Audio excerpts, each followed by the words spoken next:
اور یہ انا للہ و انا الیہ راجعون کے بارے میں پہلے بھی عرض کر چکا ہوں، یہ صرف کسی کے انتقال کی خبر سن کر نہیں پڑھنا ہے. کوئی بھی تکلیف پہنچانے والی چیز، کوئی بھی صدمے کی چیز، کوئی بھی حادثہ جب پیش آتا ہے اس وقت پڑھو، اس وقت پڑھو اس کو. سنا آپ نے کبھی کسی کی کا کار میں ایکسیڈنٹ ہو گیا ہے، حیات ہے، زندہ ہے، مگر انا للہ و انا الیہ راجعون. فلاں آدمی بیمار ہو گیا ہے، انا للہ و انا الیہ راجعون. فلاں کی فلائٹ مس ہو گئی ہے، انا للہ و انا الیہ راجعون. فلاں کے گھر میں چوری ہو گئی ہے، انا للہ و انا الیہ راجعون. تو انا للہ و انا الیہ راجعون پڑھنے سے دل کو تسلی ملتی ہے، یہ دل کے لیے مرہم ہے.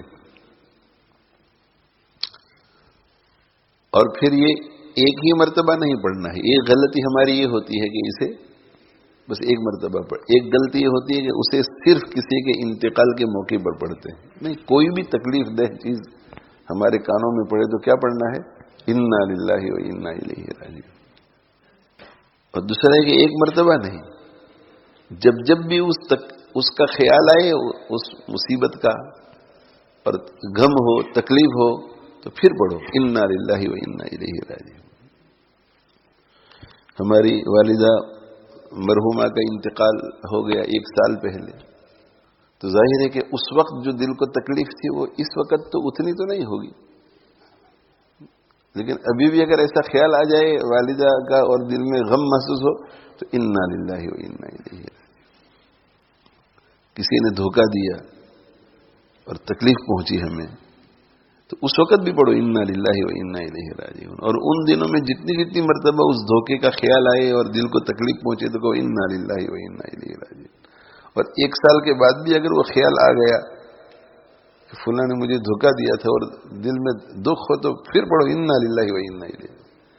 کیا فائدہ ہوگا؟ ایک فائدہ تو یہ کہ جب بھی آپ پڑھیں گے تو دل کے لیے مرہم ہے یہ، تو انشاءاللہ آپ کو سکون ملے گا. یہ بڑھے گا نہیں غم. ایک بات یہ سکون ملے گا، اور دوسرا یہ کہ انا للہ و انا الیہ راجعون پڑھنے پر، پہلی مرتبہ صدمے کا سن کر پڑھنے پر جو اجر و ثواب ملتا ہے اور جو روحانی فائدے آپ کو ملتے ہیں، وہ زندگی بھر جتنی مرتبہ آپ کو اس مصیبت کا خیال آئے گا اور آپ انا للہ و انا الیہ راجعون پڑھیں گے تو اتنا ہی ثواب اور اتنے ہی روحانی فائدے آپ کو حاصل ہوتے رہیں گے.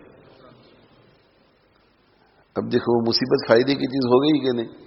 اگر وہ مصیبت نہ آتی، ایک شخص پر کوئی تکلیف آئی اور تکلیف کے بعد وہ 10 سال تک زندہ رہا، 20 سال تک زندہ رہا، اور وہ تکلیف ایسی تھی کہ جب بھی اس کو اس کے فلیش بیکس آتے ہیں یا خیال آتا ہے تو دل میں صدمہ پہنچتا ہے. اپنا ایک بہت جگری دوست تھا، تعلق تھا، اور وہ دھوکہ دے گیا اور آپ کو 50,000 پاؤنڈ کا نقصان کر کے چلا گیا. تو یہ تو 50 سال کے بعد بھی آپ کو یاد آئے گا تو دل میں صدمہ ہوگا. وہ 50,000 پاؤنڈ کی وجہ سے نہیں، آپ ملینئر ہو جائیں گے تو بھی صدمہ ہوگا کہ یار اس نے مجھے دھوکہ دیا تھا دوست ہو کر کے.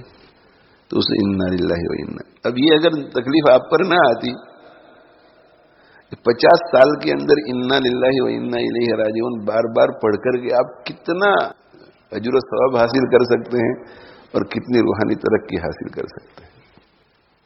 اس لیے مسنون دعائیں پڑھو اور جو ہے اللہ کی طرف رجوع کرو.